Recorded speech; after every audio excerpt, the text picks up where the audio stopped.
pro-life people and pro-choice people, you need to understand that sometimes the person you're talking to is going to use language to mean something different than what you would expect.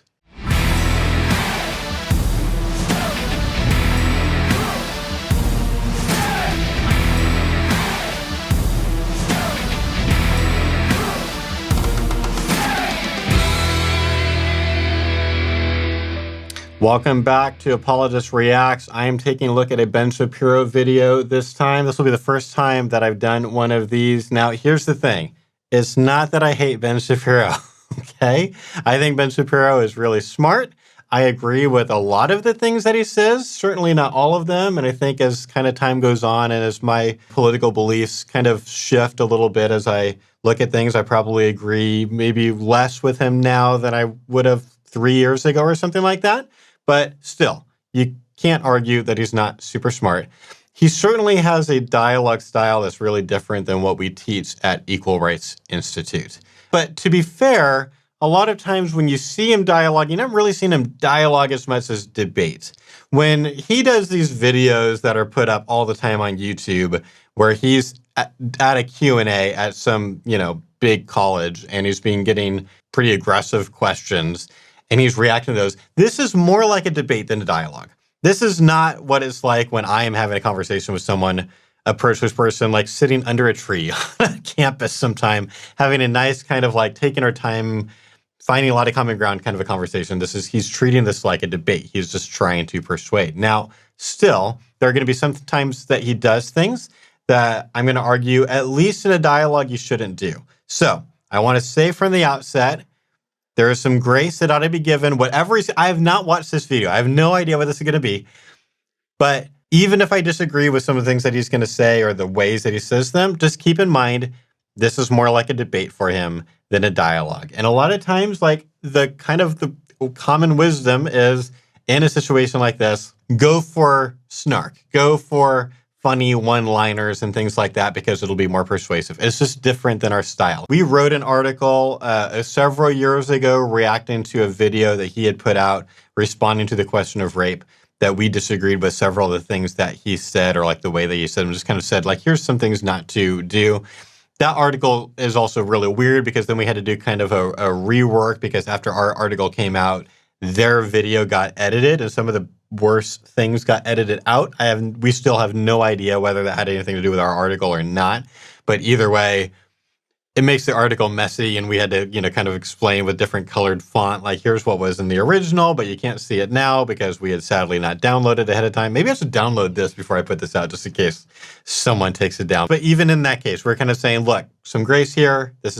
He's doing kind of like a debate thing. We're not. But still, just since you are going to be more likely to have dialogues about abortion than have debate situations like this, it's good for us to take a look. Since Ben Shapiro's videos where he answers questions are so popular among conservatives, good to kind of take a look sometimes at, okay, there's some things worth emulating here, and maybe some things that are not worth emulating. So this video is called Ben Shapiro Shreds Pro-Choice Argument.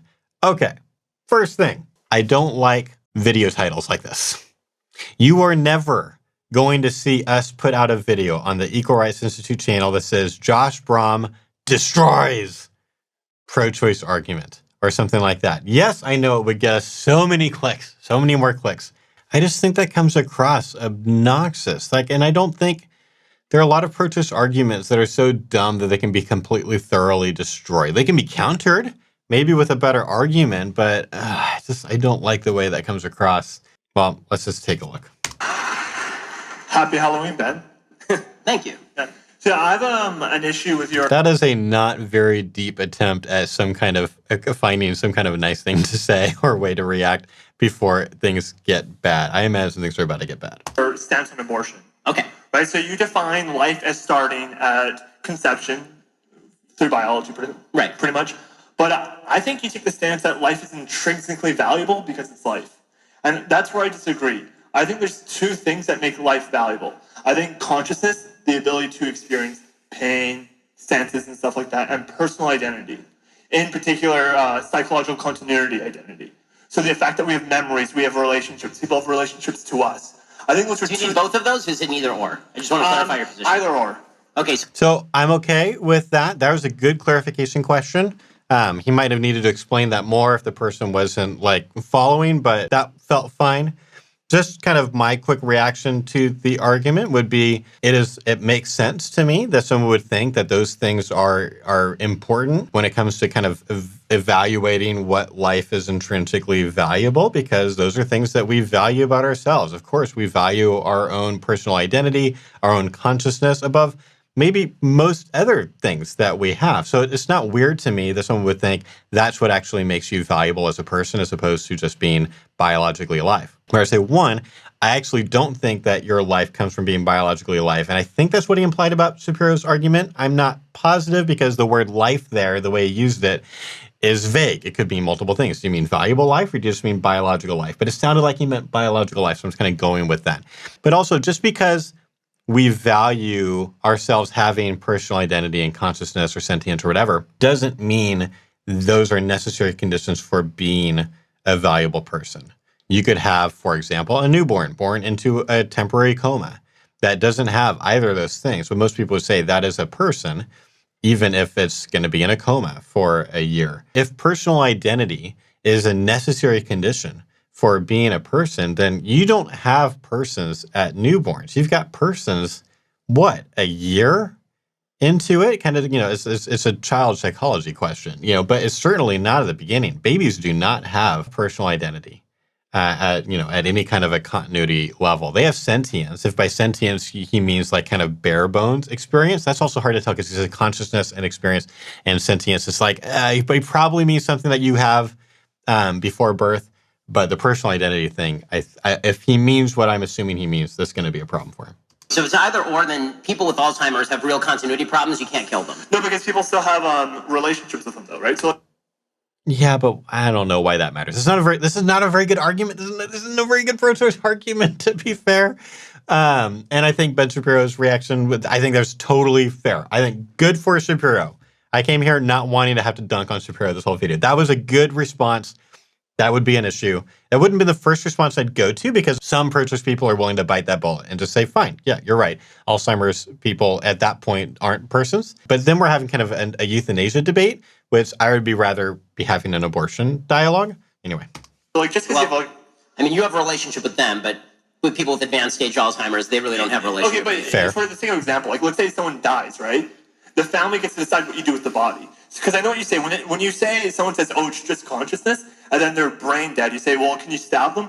No, you can't. Because that's the family's decision what to do with the body. It's the person's decision what they want to do. So if the family decides to stab them, it's okay to stab the when they're brain dead? Yeah, if they want to. No, not brain dead. Let's say that you're comatose for a specifically and predictably short period of time, say 9 months. Okay, so this is important. Shapiro has changed the analogy here, and I don't think, he's not being subtle. I think he's not trying to trick the person, I don't think. But it's saying, like, let's move this from a debate about end-of-life issues like, brain death or permanent coma or whatever. Let's make this more clear. Let's talk about a temporary coma situation and him bringing in 9 months. This is not that different than what I would have done. Obviously, in a dialogue, it would take a lot more time to get there. But so far, I think Ben Shapiro's doing fine. So now, well, what is the person? No.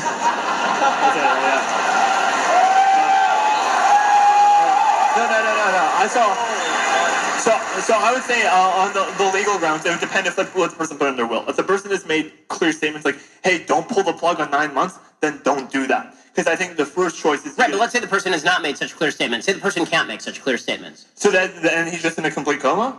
Let's say the person has not drawn up a living will or had conversations like this. They're in a car crash, they get in a coma. So here's the one thing, this is the reason I talked about the newborn in a coma thing before, which I don't know if I came up with that or if I heard it from somewhere else. I probably heard it somewhere else, but I've certainly used it a lot. And here's the reason, because the pro-choice guy has an easy counter to what Shapiro's saying. Where Shapiro's trying to do an analogy to the unborn, right? Because of course the unborn would not have drawn up a living will or whatever, a will to live or whatever. Has not talked about it before.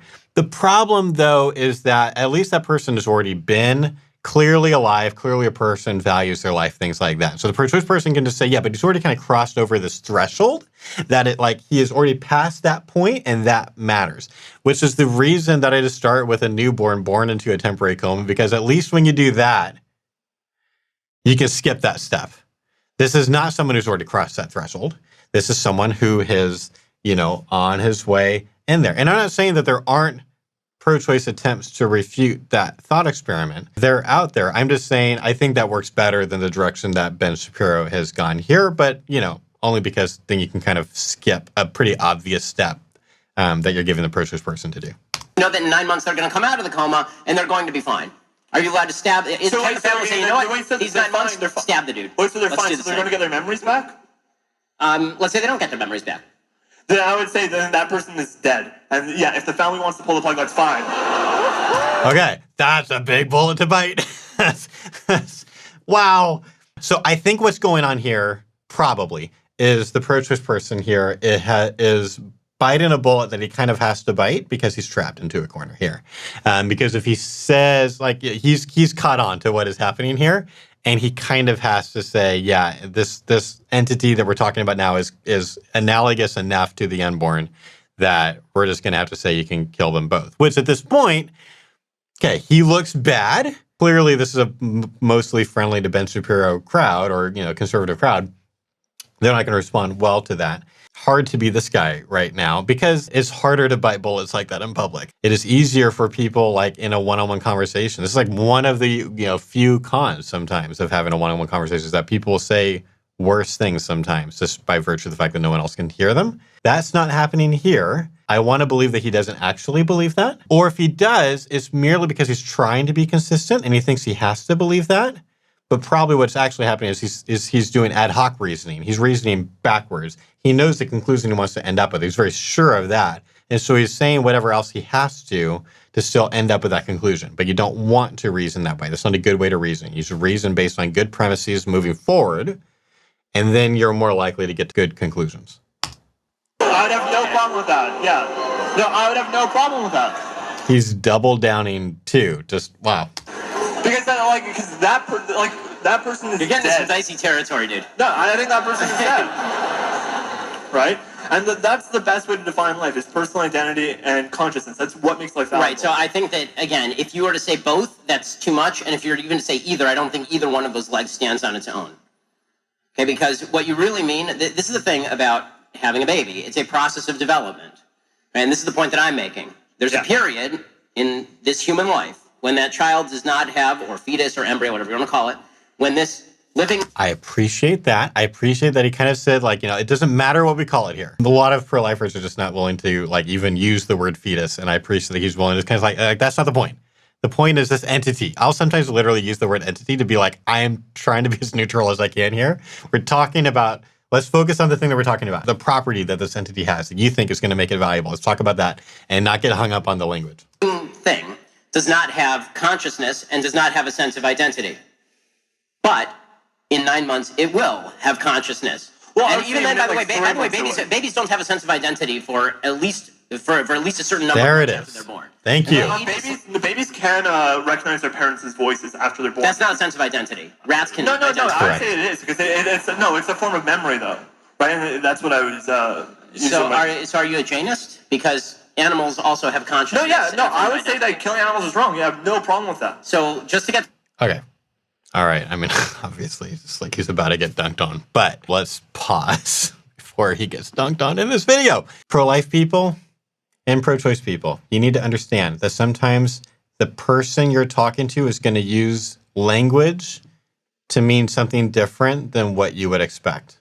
I would not have expected that when he said, you saw it, you rewind the tape. When he said personal identity, I did not think he meant merely being able to have any kind of memory recollection in the brain, the kind of thing that unborn babies do when they recognize mom's voice or recognize it as being separate from other voices or whatever, which happens in the second trimester. Calling that personal identity is kind of weird. I think it's actually pretty inaccurate. It's not the way philosophers use the term identity, but whatever. That's what he meant. And so we're gonna we should respond to what he meant versus the inaccurate label that he used.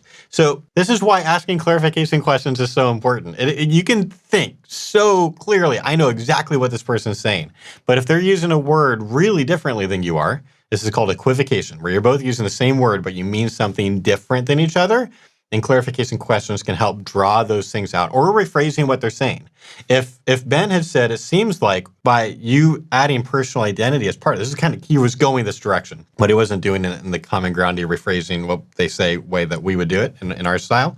It would be like, it seems like, what I hear you saying is that personal identity is a really important part of this process. And it seems like what that means is you need to be able to and then define personal identity. How do you define personal identity? It seems like that means having this kind of continuous brain state, this consciousness where you always understand, I am Josh Brahm. I am this husband and father and pro-life speaker and musician and, whatever. And then the other person could be like, oh, that's not what I mean by identity. I just mean having memories. It's like, oh, interesting. Okay. I misunderstood, and just move on. Okay. So let's talk about the memory thing. Like, is that a necessary condition for being a person? Because obviously exactly where Shapiro is going, a lot of animals have memories. That's a problem. There's a squirrel problem to this argument. Anyway, he's about to get dunked on hard. Get this straight. And that is Shapiro playing to the audience. Oh, I feel bad for the pro-choice guy right now. But yeah, this is why people love to bring him out, because this is a pretty entertaining thing to watch if you're a conservative. Killing Fluffy the hamster, deeply wrong. Killing a dude who's going to wake up from a coma in 9 months with memory problems, totally cool.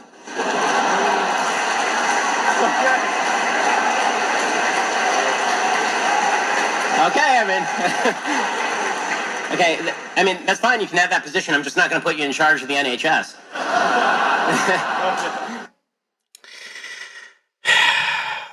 That was a lot better than I thought it would be. I just this is the part where I am left feeling wanting. I'm wanting more. I'm wanting more, the chance for more dialogue. Like in that event, probably there's kind of someone that's kind of like, all right, move it along, next question, that kind of thing. And then it's like, it feels like a little bit unfair for the kid to be able to just get dunked on. Like, he might have had a response to that. I don't know what it would have been, because he did pretty much bite that bullet. He might not have had a response to that.